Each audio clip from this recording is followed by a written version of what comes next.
Hello everyone.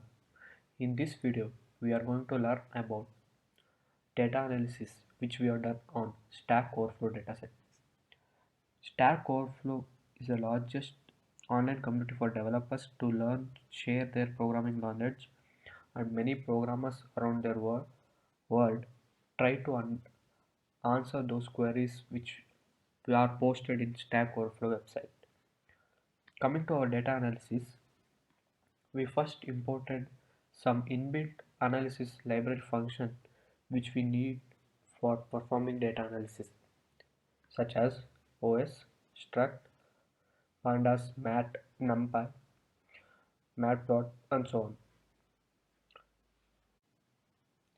Stack Overflow maintains three datasets: questions, answer, and tags. Looking into the overview of question, it basically contains columns such as ID, owner user ID, creation date, close date, score, title, body. ID contains the ID of the question and owner user ID is the ID of a owner and creation date is the creation of the question and close date is the close date of the question. To explain score, title and body, let me jump into the Stack Overflow website. So this is a Stack Overflow website where this portion is called title of a question and this entire part is called body of a question, where this 2 is known as a score of this particular question. Basically, score is number of up count minus number of down count of that particular question. So this defines title, body and score. Coming to the answer dataset, where it contains ID, owner user ID, creation date, parent ID, score and body. Here basically we notice a change of including the parent ID in this dataset. Parent ID is the ID of the question which the answer has been announced. Coming to the tags. Tag dataset basically contains two columns known as ID and tag, where tag is contains name of the tags assigned to the particular question and ID contains the ID of the question. Here we see that this starting three tags flex, ActionScript 3, here has same ID called 80 80 80. This is because one question can have many tags. Moving into cleaning up the data, we check for any null or duplicate values in our dataset. So we got all the zero values stating that there is no any null or duplicate value in our dataset. Coming to shape of a dataset, question as 1749 rows and 7 columns, answer as 9742 rows and 6 columns, tag as 10,000 rows and 2 columns. Then we did some basic visualization to understand the dataset in a special manner. Coming into first visualization, we plotted a graph of number of answers per question ID. So against a question ID. So in that we got average question answers per question was 5. So in Stack Overflow website, the average answer per question number is 5. Moving into the next visualization, we plotted a answer count for number of questions. Basically we got two answers for 500 questions and somewhere between 300 to 400 questions having one answer and 10 answers for something 50 questions. Coming to next visualization. So this plot is saying number of questions versus tag count. By looking this, we can say that there are more than 1,000 questions having 3 tags and 1,000 questions having two tags and somewhere 600 questions having 4 tags. Coming to the next visualization, we check for the tag having highest count, means in Stack Overflow which tag is mostly used. This plot we got C# followed by .NET followed by Java was top 3 tags used in Stack Overflow.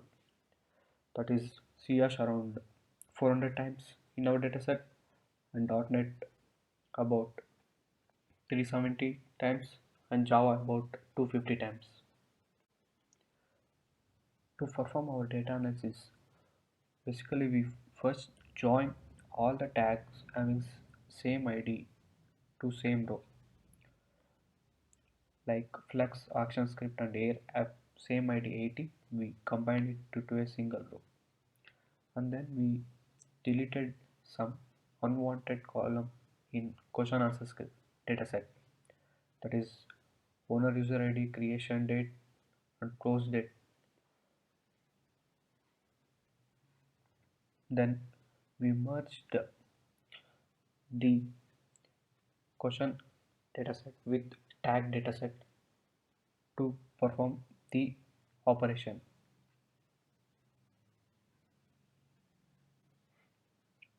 Then when we look into the length, these are the length of our dataset.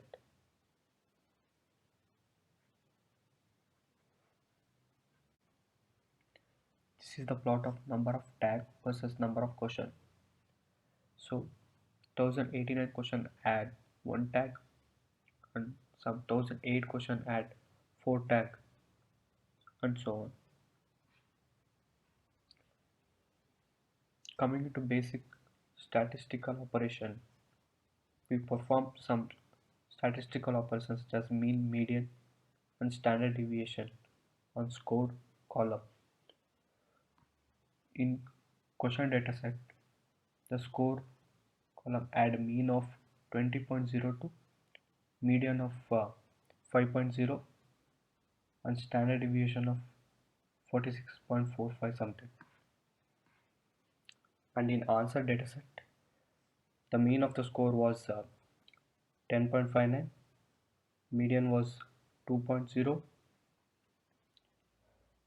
standard deviation was 56.80 and so on. So this is the description of a question dataset,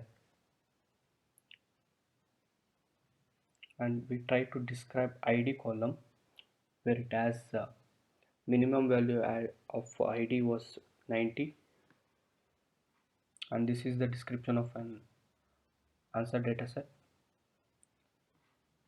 The description of ID in answer dataset where it had minimum value of 92. This is the description of a tag dataset where minimum value of ID in tag dataset was 80. So visualization of answer dataset where we plotted some density plot of scores.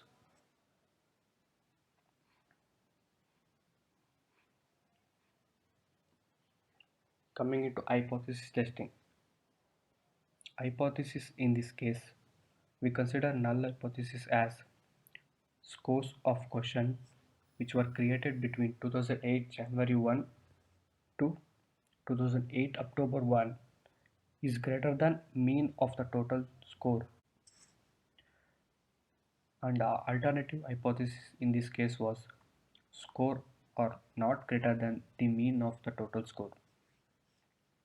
The alpha value considered is 0.05. The sample size which we took for hypothesis testing is 70. Since the hypo z value is not greater than actual z value, the Z value found is within critical area, hence the null hypothesis is accepted. That means the score of question which were created between January 2008 to October 2008 is greater than the mean of the total score. The method norm.ppf takes a percentage and return a standard deviation multiplier for what value that percentage occurs at. It is equivalent to a one-tailed test on the density plot.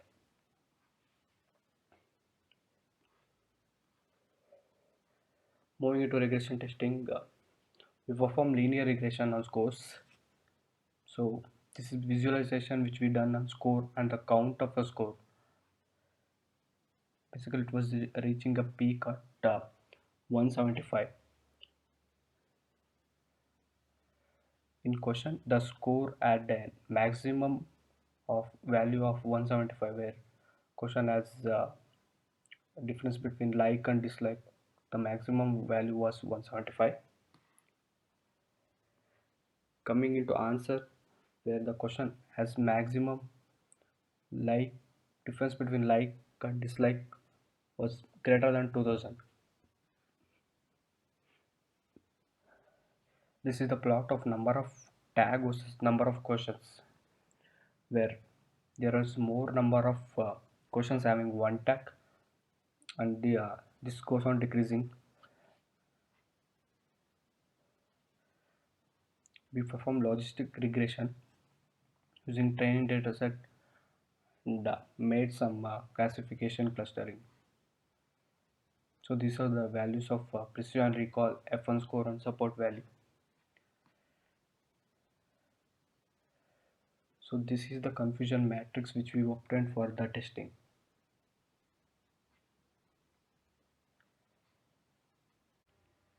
So now we discuss the model which we use to predict tags from question.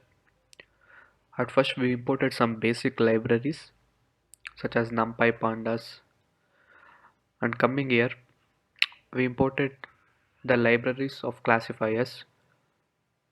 From sklearn multiclass we imported one versus rest classifier. From sklearn dot linear model we imported SGD classifier, that is stochastic gradient descent classifier, and we imported F1 score, precision score, recall score, and also we imported SVM, and we are using linear model, and we imported logistic regression to perform our model. Coming into structure of our tag, so first we combined all the tags having similar ID under a single row. For example, Flux, ActionScript, Air had a similar ID 80, so we combined it in a single row, like that for this 90 ID.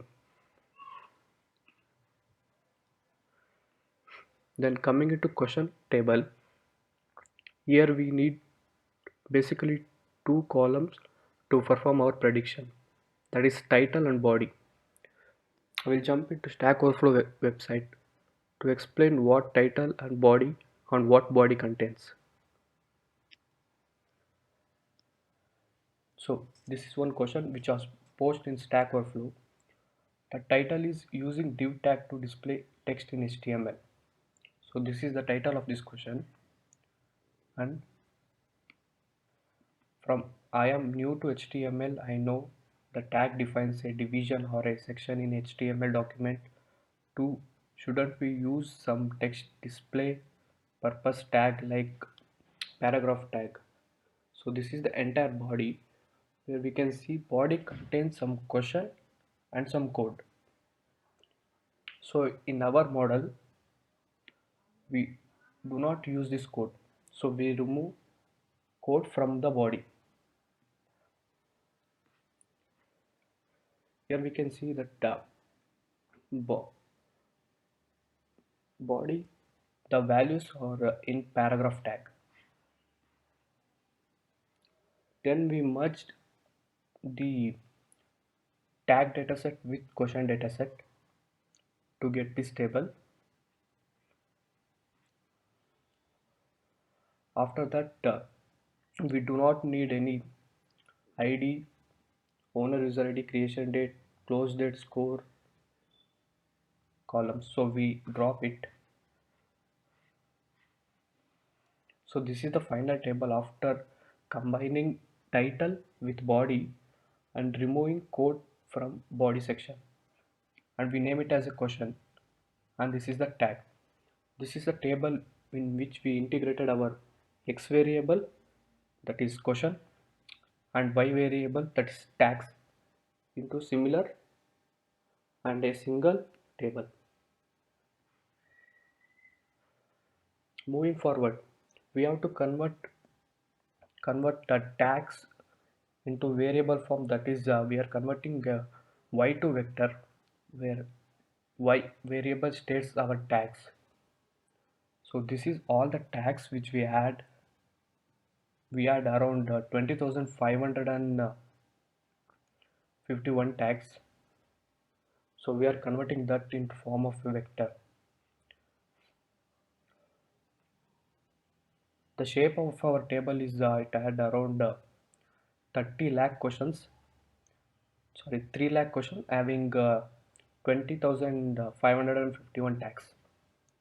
So using 20,551 tags to predict is very complex task. So we try to reduce so we can cover maximum question.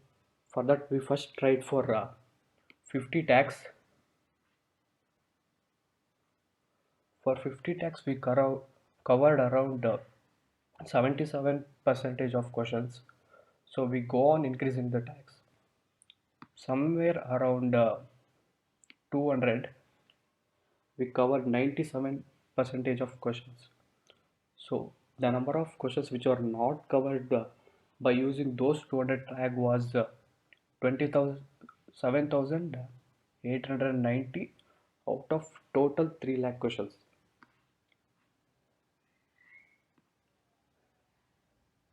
So then we divided our 3 lakh uh, row dataset into two dataset named as train dataset, having around 2,40,000 rows, and the test dataset having 60,000 rows, both having 200 tags. Then we converted x to vector. So for any basic example of how we converted both x and y to a vector form, I will show you with the example matrix.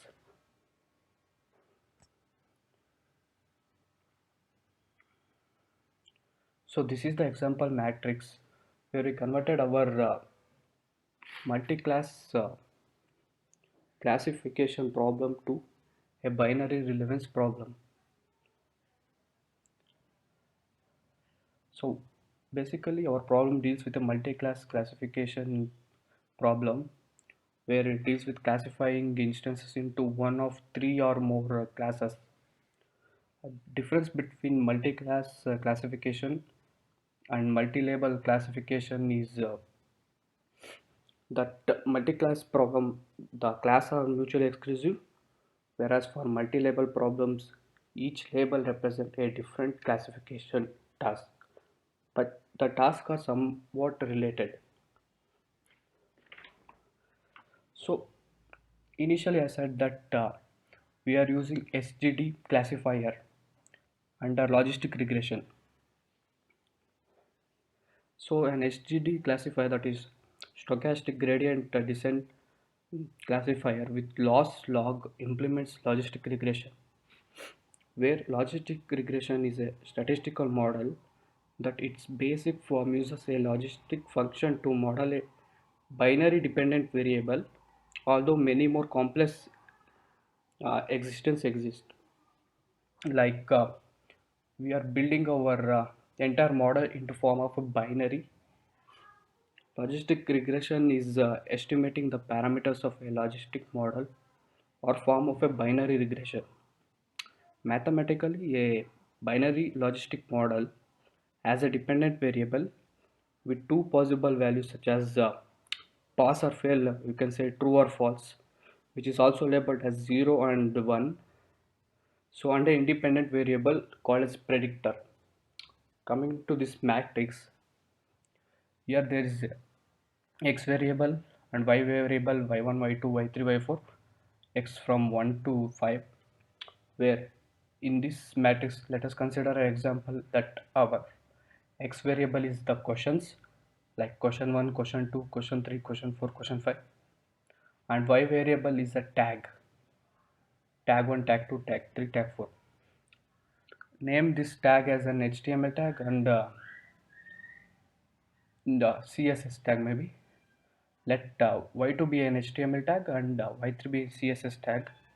So for question 1, consider this as a question 1. So it has two tags, HTML and CSS. So there the HTML and CSS, the value is 1. So this is how we implement a matrix format or a binary relevance, and this is the simplest technique which basically treats each label as a separate single class classification problem. For any question, it may have one tag or two tag, but in our problem we are having around 200 tags. It means it has 200 columns, and for training dataset we are having 240,000 rows.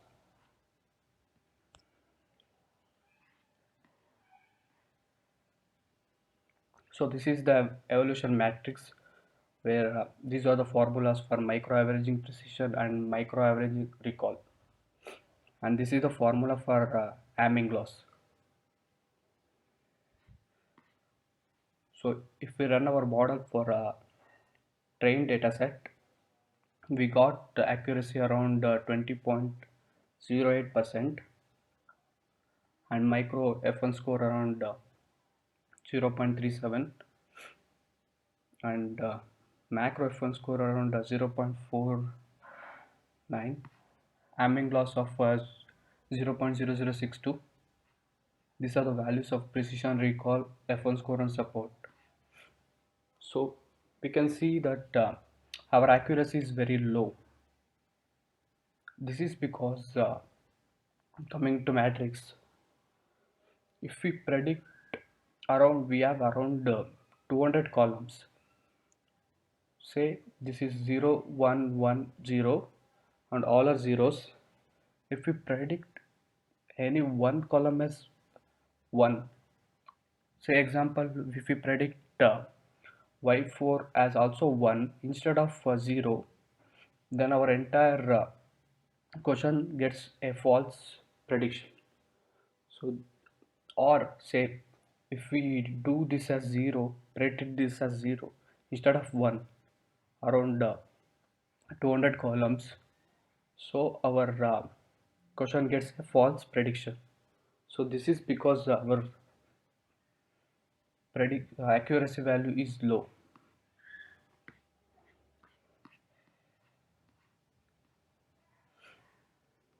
This is the next run we did, got around 26% accuracy.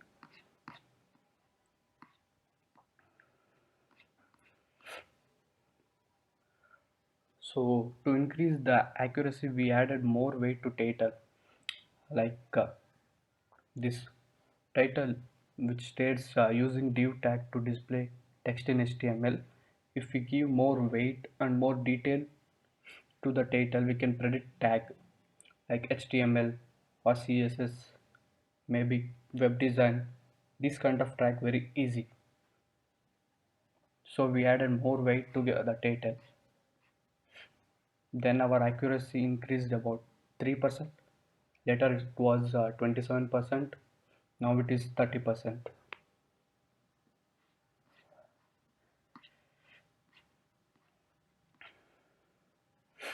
Then in second run it was around 32%.